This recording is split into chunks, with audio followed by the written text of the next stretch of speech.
10 మంది attention draw చేయడం కాదు, అదే 10 మందికి ఆదర్శంగా నిలవడం. సెలబ్రిటీ స్టేటస్ అంటే ఇది. బెట్టింగ్ యాప్ ప్రమోషన్ వ్యవహారం తెలుగు రాష్ట్రాల్లో కలకలం రేపుతున్న వేళ రీసౌండ్ లో వినిపిస్తున్న మాట ఇదే.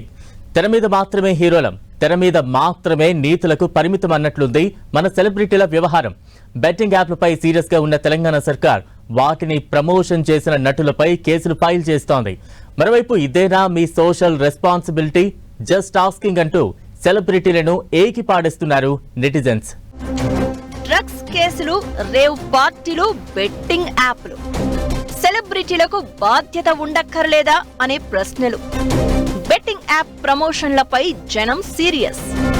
సమాజానికి ఏం మెసేజ్ ఇస్తున్నట్లు అంటూ ఫైర్. తెలుగు రాష్ట్రాల్లో బెట్టింగ్ యాప్ ప్రమోషన్ కలకలం. జస్ట్ ఆస్కింగ్ అంటూ నటులకు జనాల ప్రశ్నలు. Celebrity status. సినిమా వాళ్ళు చెప్పినట్లు గత జన్మ పుణ్యం ఉండాలి దీనికి.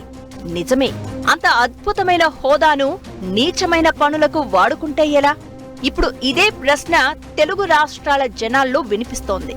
ఈ మధ్య బెట్టింగ్ యాప్లు బలి తీసుకుంటున్న ప్రాణాలు ఎన్నో. 100కు 1000 అని ఆశ చూపించి జేబు ఖాళీ చేసి అప్పులు చేయించి ప్రాణాలు తీసుకునే పరిస్థితుల్లోకి నెట్టేస్తున్న బెట్టింగ్ యాప్లు మరణ మృదంగాన్ని మోగిస్తున్నాయి. అయితే అలాంటి బెట్టింగ్ యాప్లకు ఇష్టపడే హీరోలు, అభిమానించే నటులు ప్రమోషన్ చేయడం జనాలకు కోపం తెప్పిస్తోంది. దీంతో ఇప్పుడు టాలీవుడ్ వివాదాలకు కేరాఫ్ గా మారుతోంది. గతంలో డ్రగ్స్ కేసులు, ఆ తర్వాత రేవ్ పార్టీ చర్చ, ఇప్పుడు బెట్టింగ్ యాప్ వ్యవహారం. ప్రతిదీ అటు తిరిగి ఇటు తిరిగి టాలీవుడ్ సర్కిల్ దగ్గరికి వచ్చి ఆగుతోంది.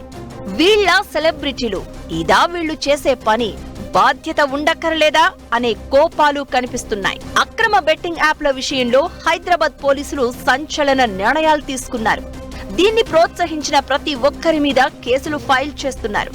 సోషల్ మీడియా ఇన్ఫ్లుయెన్సర్లు మాత్రమే కాదు, పెద్ద పెద్ద సెలబ్రిటీలను కూడా వదలట్లేదు. టాలీవుడ్ నటులతో సహా మొత్తం 25 మంది సెలబ్రిటీలు, సోషల్ మీడియా ఇన్ఫ్లుయెన్సర్లపై కేసులు ఫైల్ చేశారు. తెలంగాణ ఆర్టీసీ ఎండీగా ఉన్న సీనియర్ ఐపీఎస్ సజ్జనార్ బెట్టింగ్ మాఫియాపై పోరాటాన్ని ఓ ఉద్యమంలా తెర మీదకు తీసుకొచ్చారు. దీంతో పోలీసులు తగ్గేదేలే అంటున్నారు. రాణా దగ్గుపాటి, ప్రకాష్ రాజ్, విజయ్ దేవరకొండ, మంచు లక్ష్మితో పాటు హీరోయిన్లు ప్రణీత, నిధి అగర్వాల్, అనన్య నాగళ్ల మీద కూడా కేసు ఫైల్ చేశారు.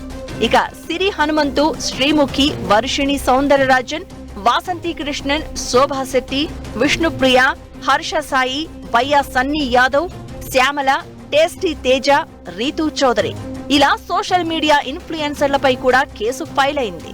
సినిమా అయినా, టీవీ అయినా, యూట్యూబ్ అయినా, ఎంటర్టైన్మెంట్ ఏ రూపంలో వచ్చినా, ఎవరు ఇచ్చినా వాళ్లను తెగ అభిమానిస్తూ ఉంటారు తెలుగు ప్రేక్షకులు. సెలబ్రిటీ హోదా ఇచ్చేస్తారు. అయితే ఇలాంటి స్థాయిలో ప్రేక్షకులు చూస్తుంటే బాధ్యతగా ఉండాల్సింది పోయి డబ్బు చేసుకోవడం కోసం ఇంతలా దిగజారాలా అంటూ ప్రశ్నలు వినిపిస్తున్నాయి. సెలబ్రిటీ ఓ మాట చెప్తే చాలు బ్లైండ్ గా ఫాలో అయ్యే వాళ్లున్నారు తెలుగు రాష్ట్రాల్లో. అలాంటిది ప్రాణాలు తీస్తున్న బెట్టింగ్ యాప్లకు ప్రమోషన్ చేయడం అంటే చిల్లర ఏరుకోవడం కాకపోతే ఇంకేంటనే ఆగ్రహం కూడా వ్యక్తమవుతోంది సోషల్ మీడియాలో. వీళ్లేం సెలబ్రిటీలు, వీళ్లవేం పనులు అంటూ డైరెక్ట్ గానే నిలదీస్తున్నారు మరికొందరు. వ్యసనాల ఉచ్చు నుంచి అభిమానులను కాపాడాల్సింది పోయి ఇలా పైసలకు కక్కుర్తిపడి ఉచ్చులోకి లాగడం ఏంటనే ప్రశ్నలు వినిపిస్తున్నాయి. సో కొంతమంది ఫస్ట్ టైము, కొంతమంది సెకండ్ టైము, కొంతమంది 4-5 సార్లు ఇవన్నీ కూడా చేస్తున్నారు. బట్ ఒకసారి వార్నింగ్ ఇచ్చిన తర్వాత కూడా వాళ్ళు చేస్తున్నారంటే థిక్ స్కిన్ అనుకోవాలి. వాళ్ళకి శిక్షలు కూడా గట్టిగా ఉంటాయని వింటున్నాను నేను. బట్ ఈ పెట్టిన సెక్షన్ ఏదైతే ఉందో 318 పంజగుట్లో పెట్టింది. బట్ ఇక్కడ ఇప్పుడు మియాపూర్లో పెట్టింది అయితే 318 విత్ పెట్టి కేసు కూడా పెట్టారు. ఏదేమైనా వీటి వల్ల అంటే ఒక 3 ఏళ్ల వరకు జైలు శిక్ష అండ్ ఫైన్తో వదిలేసే అవకాశం కూడా ఉంది. ఇప్పుడు బెట్టింగ్ యాప్ ప్రమోషన్లు మాత్రమే కాదు, డ్రగ్స్ కేసులు, రేవ్ పార్టీలు, లైంగిక కేసుల్లో ఇరుక్కున్న సెలబ్రిటీలు ఎందరో. హైదరాబాద్ లో డ్రగ్స్ దొరికిన చాలా కేసుల్లో టాలీవుడ్ తో లింకులు కనిపిస్తూనే ఉంటాయి. ఈ మధ్య బెంగళూరు రేవ్ పార్టీ వ్యవహారం టాలీవుడ్ ని కుదిపేసింది. 2018లోనూ డ్రగ్స్ వ్యవహారం ఫిల్మ్ ఇండస్ట్రీని షేక్ చేసింది. దర్శకుడు పూరి జగన్నాథ్, రవితేజ, తరుణ్, నవదీప్, తనేష్, చార్మి, ముమైత్ ఖాన్ సహా చాలా మంది పేర్లు బయటకు వచ్చాయి. విచారణ కూడా జరిగింది. టాలీవుడ్ చీకటి కోణం అనే చర్చ కూడా నడిచింది. లైంగిక దాడి ఘటనలు అయితే ఇండస్ట్రీలో వరుసగా వెలుగులోకి వస్తున్నాయి ఈ మధ్య. ఇప్పుడు బెట్టింగ్ ప్రమోషన్లు కలకలం రేపుతున్నాయి. హైలైట్ ఏంటంటే సామాజిక సేవలో ముందుంటాను అని చెప్పే ప్రకాష్ రాజ్ లాంటి యాక్టర్ కూడా బెట్టింగ్ ను ప్రోత్సహిస్తూ ప్రమోషన్ చేయడం మరింత చర్చకు దారితీస్తోంది. ఏం జరిగినా జస్ట్ ఆస్కింగ్ అంటూ సోషల్ మీడియాలో యుద్ధం ప్రకటించే హీరోలకు, నటులకు ఇప్పుడు నెటిజన్లు కూడా అదే ప్రశ్నలు సంధిస్తున్నారు. క్రేజ్ ఉంది, డబ్బులు కూడా బాగానే వస్తున్నాయి కదా, ఎందుకు ఈ దరిద్రపు ప్రమోషన్లు, జస్ట్ ఆస్కింగ్ అంటూ ప్రశ్నిస్తున్నారు. ఇవన్నీ వదిలేస్తే తెలంగాణలో బెట్టింగ్ యాప్లకు నిషేధం ఉందని తెలిసి కూడా అలాంటి వాటికి ప్రమోషన్ ఏంటసలు?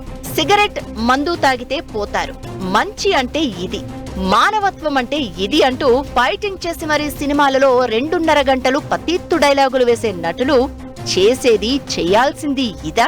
డబ్బులకు కక్కుర్తిపడి యువత భవిష్యత్ నాశనం చేస్తారా?